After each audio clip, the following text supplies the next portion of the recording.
Hi, this is Papa Dave's Garage coming to you from an undisclosed location. Obviously, we're in the rain because Vanna Brunette is carrying an umbrella. Thank you, Vanna Brunette, for being part of this. Okay, you're real excited. Okay, guys, we're standing in front of a 1969 Mach 1 CobraJet 428 4-speed top loader, 9-inch rear. I can't show you all the burnout marks because in case the cops are looking for us. We did see some sirens going back and forth, but we're here as an educational part of our video. This is going to be an educational series.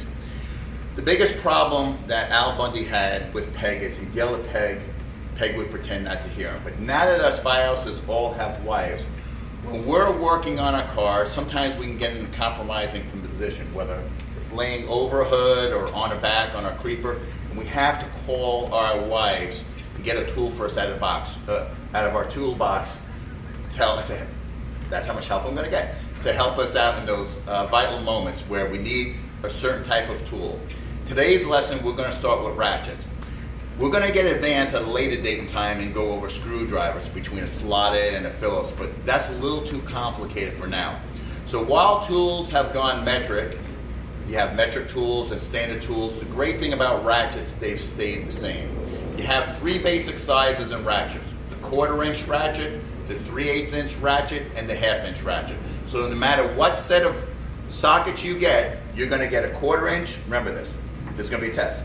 3/8 inch and a 1/2-inch socket. So when I call on my wife and she's there eating those bonbons just like Peg, she's going to respond promptly and get me the right ratchet. So now, the 1/4-inch drive is a small one like this. It has a really nice click to it. You can turn directions. I love that. Now, you love that one, huh? Now you have the ratchet with a swivel head that helps you get into any angle. Nice. So this, when I say a regular 1/4-inch ratchet, this is what I want. When I want a 1/4-inch ratchet with a swivel head, you know. Now, this is what's called a thumb drive ratchet. We're in a tight spot, can't fit a ratchet in there, we put it on. This is a nice extension, and we could change any direction we want. Now, you could call this ratchet confused, but I like this. If you're not sure which ratchet to give me, and I just say I need a 3/8 or 1/4-inch ratchet, you can give me this ratchet. On one side of the ratchet is a 1/4-inch drive, and on the opposite side of the 3/8 ratchet. So you can't go wrong with this ratchet.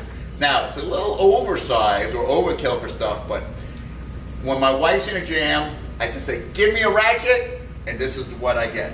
Now, within the 3/8 drive, this is the traditional ratchet. You could thumb drive it on the outside like this, a normal 3/8. But when you're working on spark plugs that are really hard to get to, like in this 428 CobraJet, I like my swivel ratchet with the bent handle. This really can get into tight spots for you. Now we get into the 1/2-inch drive ratchets. Here's your traditional 1/2-inch drive ratchet, but sometimes you got a big boy job. And on your big boy jobs, you just got to get more leverage. So this one, I call this my, I don't know, I call it something, but I don't remember what it is. Big so boy. this is my big boy ratchet. So we get spark plug sockets, but we're going to save that for another day because I don't want to over-educate our spouses. You know, I just don't want to give them, well, I don't want to over-educate them. I just don't want to give them too much to learn at one time, because then the demands of what they want in shoes, accessories, etc. is just going to be, it's just going to be too great. So guys, this is the beginning series of our Working with Spouses Tool Time, our own version of Tool Time, and there you have it, all of our ratchets. And thank you. We can't tell you where this 428 CobraJet is, but it runs like hell. Hey.